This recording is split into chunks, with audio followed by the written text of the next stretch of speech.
Good morning and welcome. Thank you for joining us today. My name is Krista Lugo from Asset Panda. I've had the awesome opportunity to be part of many functional areas for Asset Panda and the team, and I'm excited to share some product knowledge with you today about kits. Joining me is Trevor Noblet. Trevor is an Asset Panda product expert and has worked in many areas here at Asset Panda as well, from sales to client success to implementation. So we're super lucky to have him with us this morning. Trevor, I look forward to chatting with you today. Thanks, Krista. Hi, everyone. I hope I can get in here today and share a little bit about kits, leave you with some good information. Awesome. Thank you so much. To kick us off today, we're going to talk a little bit about what we've learned from our existing clients and different use cases. Our clients make up a lot of our audience today. So if you're not using kits currently, we hope that you get some, like Trevor said, some useful information out of this session. And we're going to talk about how people are using Asset Panda to track groups of items we call kits in the system and share some best practices. We want to provide some insight for those people who are looking to adopt an asset management system quickly and show our existing Pandas how they can get even more out of their accounts. Before we jump right in, let's do a little bit of housekeeping here. There are some tiles on your screen in the presentation, one of those being Q&A. Please ask away, and our team is going to receive those questions and be in touch with answers, guidance, etc.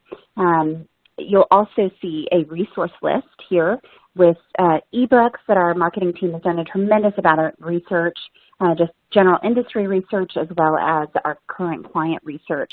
And those are hopefully going to be a source of information and guidance for you as well. Our Bamboo Crew, our Facebook page, please join us there. Our clients find it useful to collaborate with other Asset Panda users, talk through additional use cases, and just get some inspiration from that page. We also have a referral program. It's a great way to earn some extra cash there. If you know anyone else who's looking for an asset management tool, please click that link, check it out. Awesome.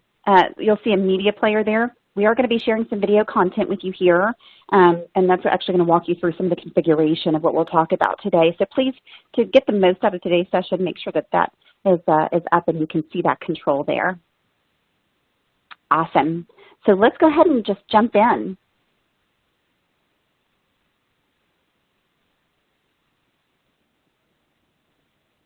Great. So our feature presentation, what are we going to be talking about today?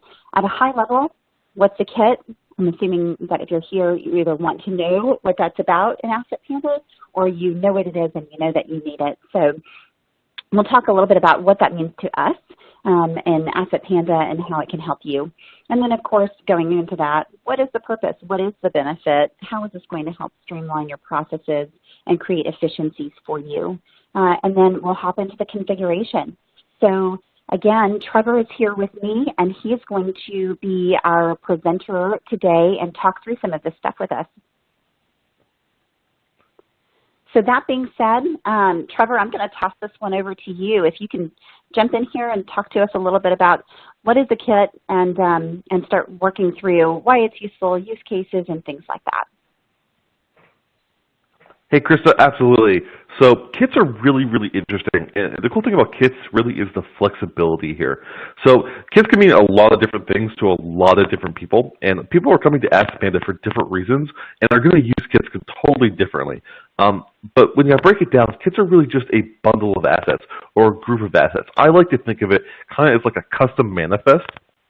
So maybe I need to have my assets and say, okay, I'm going to assign all of them to the back of a truck. Or maybe I'm saying, here's a tote, and I'm putting all my assets in that tote. Kitting is a situation where we can actually track the tote or track the truck or trailer that we're putting the assets on, call that its own entity. We could put those assets into that kit entity, and then when that entity is moved to another location or checked out to an individual or maybe has an inspection done to it, all those assets within that kit are going to have the exact same thing done to them. So all your assets are going to be moved from one place to another or assigned to an individual, or really they're going to move with that tote where they're assigned. So here's actually an example of the workflow I was just kind of talking about. Here's a good example. We have a lot of different photography departments for a lot of different companies and organizations, and they'll come to us, and a very common issue is having a large amount of camera equipment, lenses, tripods, etc., all these different accessories for this equipment, all needs to be kind of contained and moved together. So a situation that they can do very easily, say, okay, we're going to break all this down, we're going to put this into a case, or maybe it's a Pelican case, they have a label on it. What that workflow is actually going to look like is a situation where you're going to take the assets that are required, maybe it's a lens, maybe it's an actual camera module, your various attachments. You're going to say, okay, I'm going to assign all these to this kit. That's the actual tote, that's the actual container that those items are within. Then I can go to the kit itself and say, okay, I'm going to assign that out to an individual. Now that kit is living with you. So I've not just assigned each individual item to a person, I've actually assigned the bundle itself.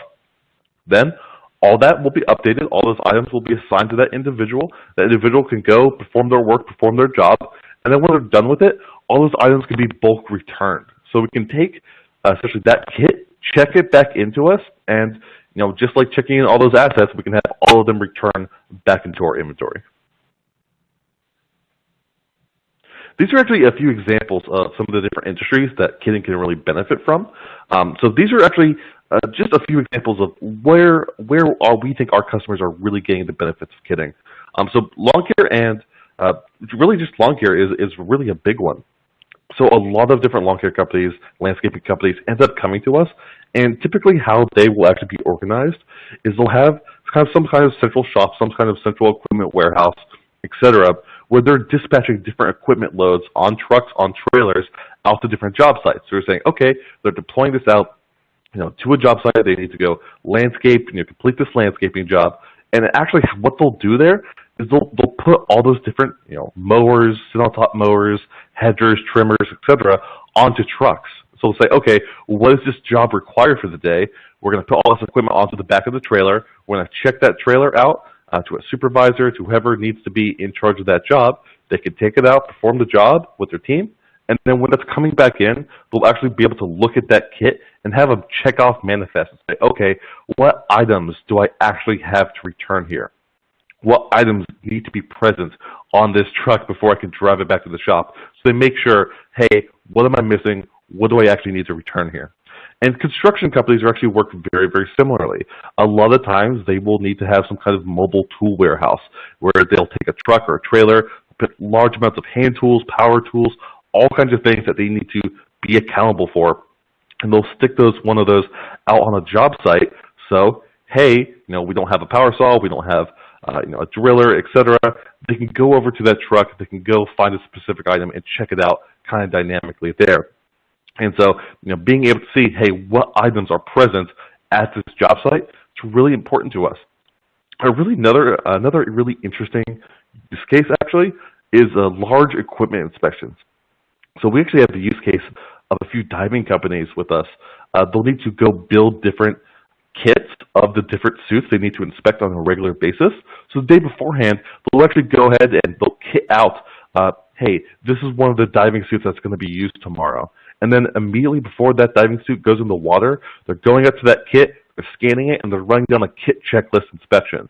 So even though the different types of items that they're putting in there is kind of dynamic, they're assembling that kit the day beforehand, they're getting a full inspection every day before that thing is going in the water. There's a lot of other use cases like this as well. It doesn't have to be something like construction or landscaping or even diving just to use kits. We can use kits on a really, really standard IT asset tracking in an office environment. We're actually seeing quite a bit of that these days with individuals putting assets and assigning assets out to individuals at home and setting up home workplaces as well. I think Chris has had quite a bit of experience with that lately. Yeah. Since some recent challenges we've all been faced with, we've seen a lot of our clients go and obviously work from home, right? So people are working from home all over the world right now. So think workstations, right? These items all go out together. You want to keep them together. You want to know who has them and create some transparency and accountability. And then it's a great way to ensure that those items move together with one employee, and that you can comprehensively see and know what each person has at that point. Another great example that we don't have listed here specifically is items for students, right? We've seen a lot of that as well, where they're checking out multiple items that are going home with them as well. So I know we have a lot of schools that use Asset Panda, and that's a very relative use case that they can also benefit from. So we are ready to dive right in. At this point, what we'd like to do is show you actually how to build it, general navigation, how it works, how it feels, and actually get you into the configuration tool with kind of a build-along sort of style demonstration here to show you actually how to create this for yourself. All right, guys, so we're going to be talking about kits. Now, this video is going to be a little bit longer than our normal videos because we're going to be kind of building along. This video also makes a couple of assumptions, and they are these. One, we're thinking that by the time you're interested in kitting in Asset Panda, you've already gone through and know how to build a group. You know how to kind of tinker with your fields. You maybe have created actions. If this is all new to you, this may not be the best place to start. We've got some really cool instructional, much more step-by-step videos available in that support portal. Upper right-hand corner, just click on support portal. But if you are interested in kind of bucketing a bunch of your unique objects together and you'd like to use the kit functionality or kitting in Asset Panda, then this is absolutely the right place for you to be. So I first want to just point out something. Now, we're in a fake assets group, and we've got our fake assets here, and we already know that we can add as many fields as we want. In fact, if I click on something and click on view, I'm going to see all my fields of capture, and this represents the data that I want to capture about this object.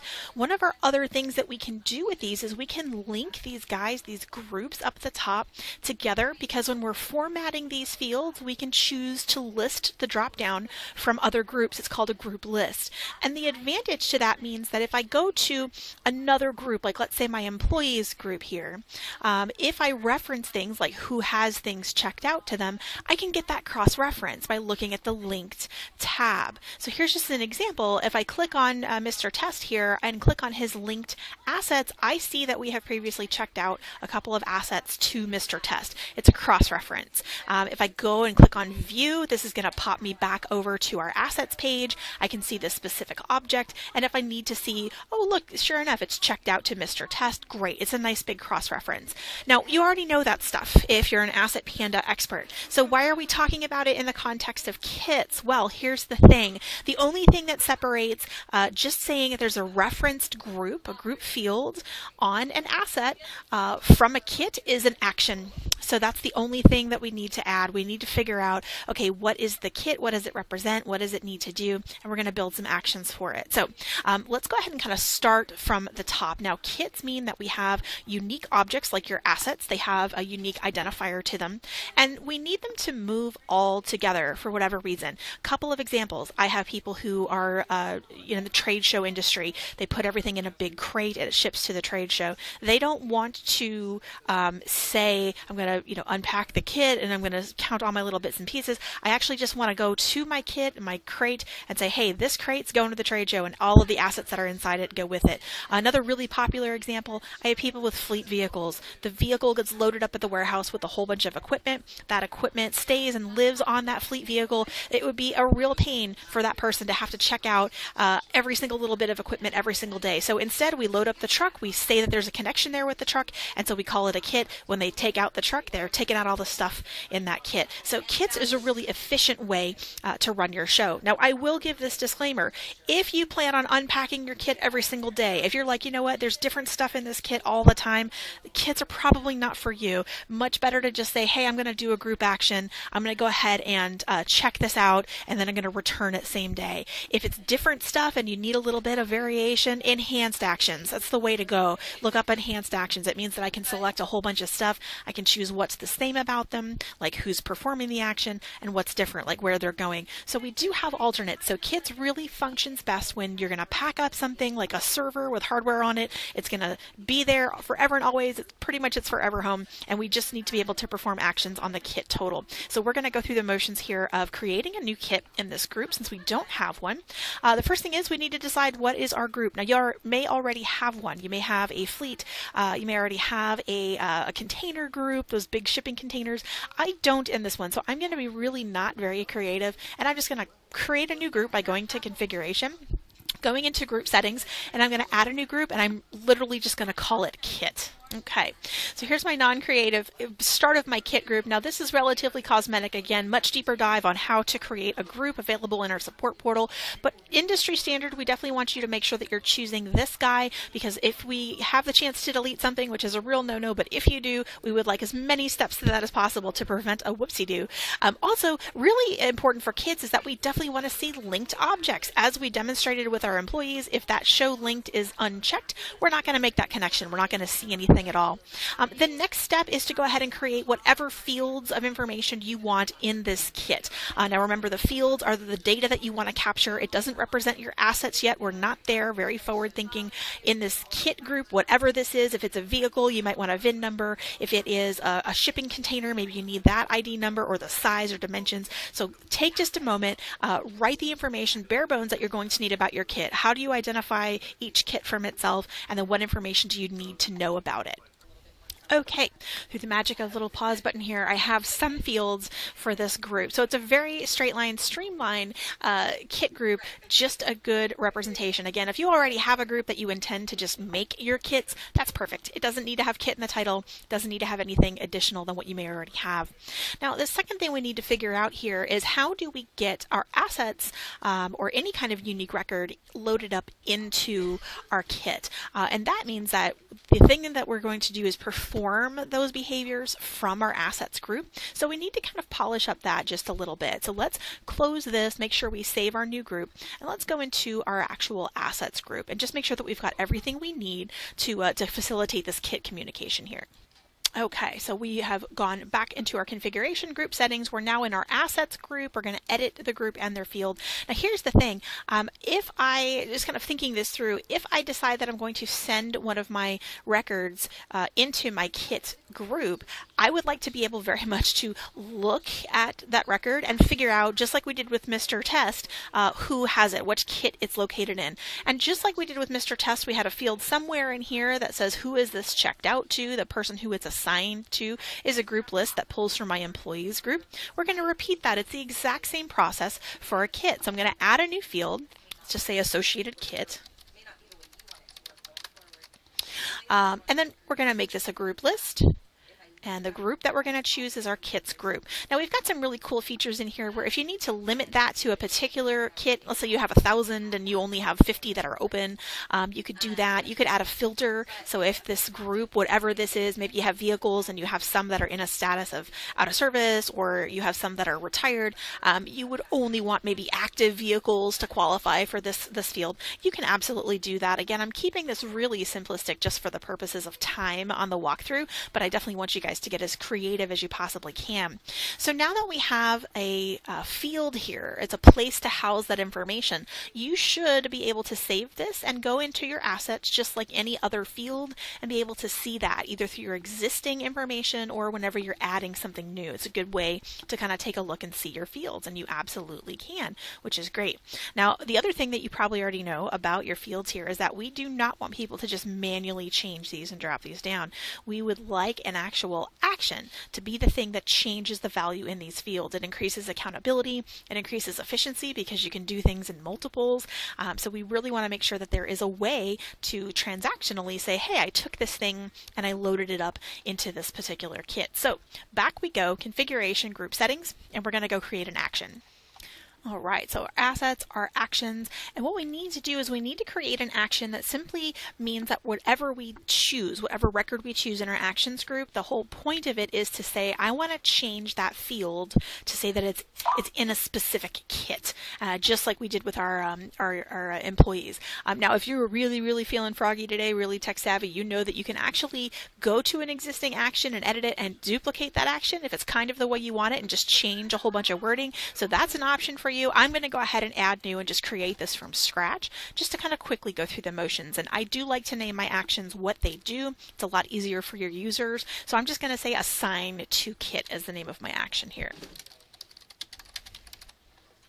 Perfect. A lot of these options here don't necessarily apply to a kits group, but again, if you have any questions or concerns about what these all mean, it is covered in detail in those support portal videos about how to create your actions. Now, what I do want is to kind of focus on this little guy. Is it going to have a return option? I say yes. The reason I say yes is because even though kits are by design are meant to travel together forever and always, things do happen. As an example, I have a customer who's in a news station. They have a whole bunch of cameras and microphones and lights and such. They go in these go bags. Sometimes things break. Sometimes things need maintenance or repair. And if that's the case, then the process is to go to that particular record to say I'm removing it from the kit for whatever reason, and then they'll replace it in the kit with a different record. So if that's the case, then I think it's a good idea for us to have a return option. And I'm also a big fan of returning with a different label. It just means that whenever we're returning something, it's going to put the word return in front of the name of our action. So it would say return assigned to kit. So people would get it. I think people would understand. I'm a little bit of a nerd, so I like to say, nope, specifically I'm just going to call this remove from kit so it doesn't bother me with the wording there. So does it have a different label? Do we call it something different when we return it? I'd like it to. Complete optional. It's very, very cosmetic. Boom. So once you get the cosmetic stuff generally the way you want it, you need to go ahead and work on our fields. Again, not too deep a dive on actions, but our open fields are going to be what happens when we assign to kit.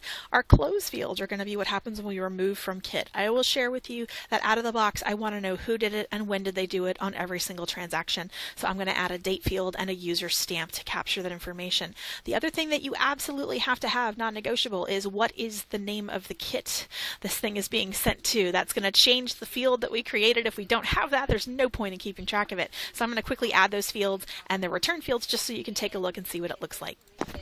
Okay, so here we are, our assigned to kit action, which will live inside our assets group. The object here is to go ahead and select a whole bunch of records in our assets, say we're assigning it to kit, and then we fill out our open fields. Now for me, short and sweet. Who did it? When did they do it? And a group list that allows us to pick from a list of all of our kits.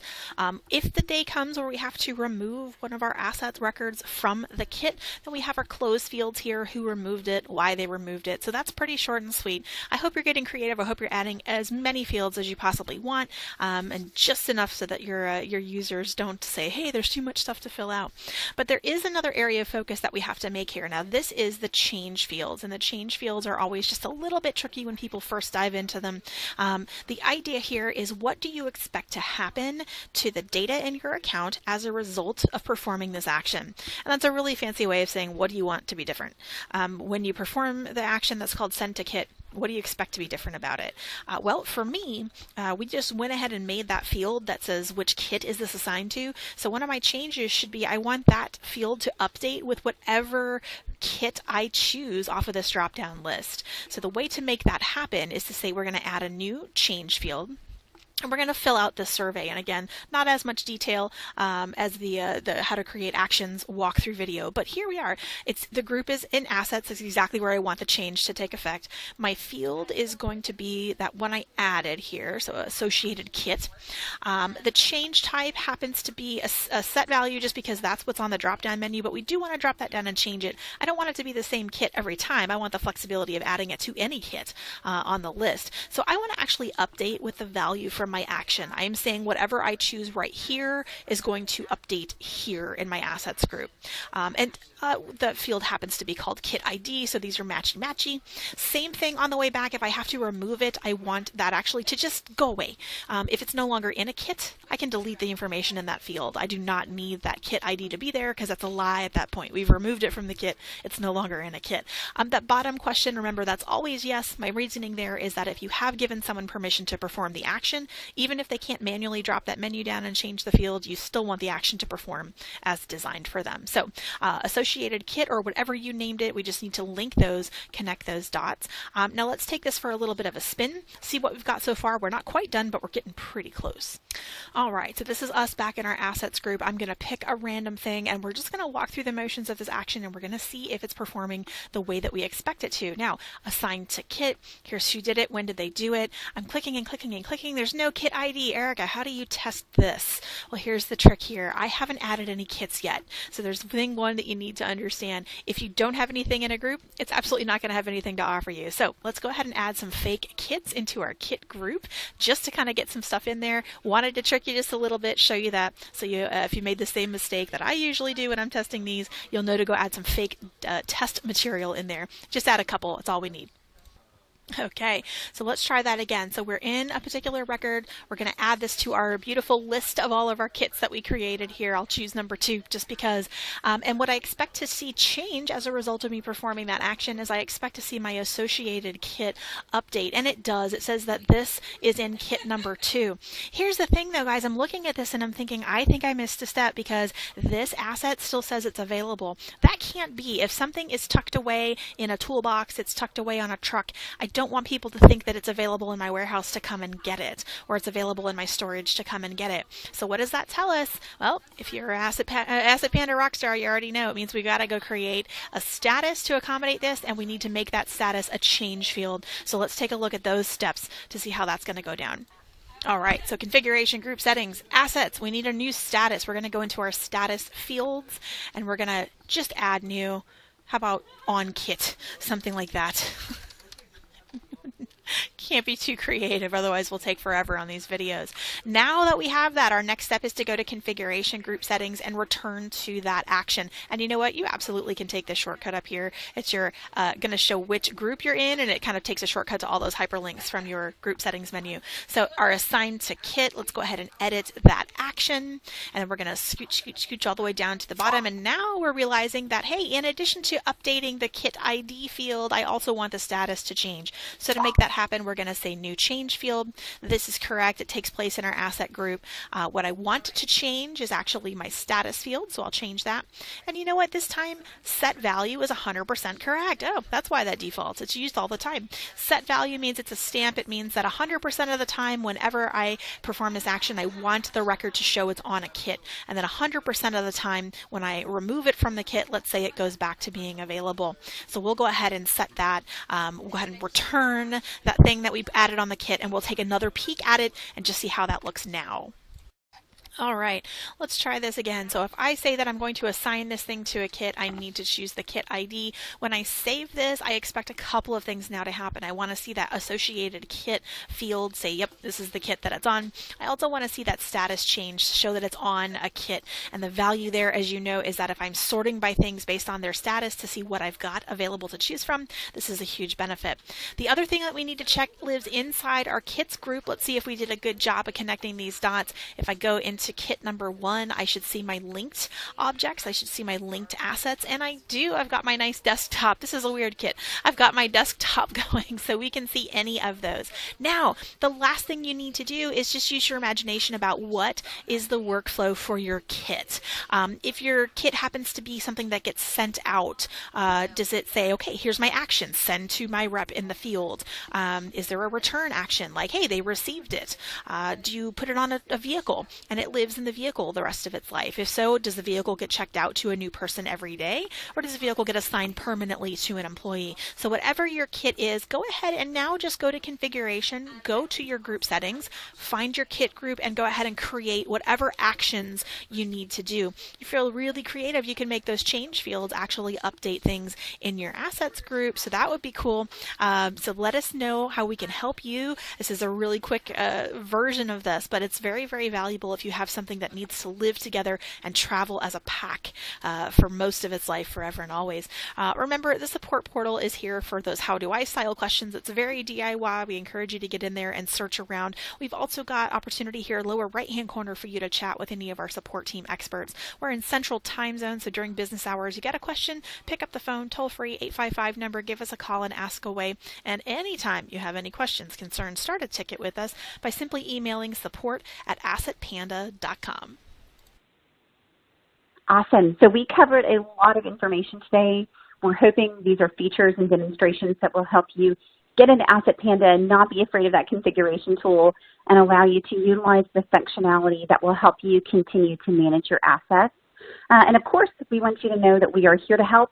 If you get stuck with implementing any of this or just need someone to validate you in your configuration, please don't hesitate to reach out to us using support@assetpanda.com or the chat feature in your Asset Panda account. Thanks to Trevor today for presenting this morning.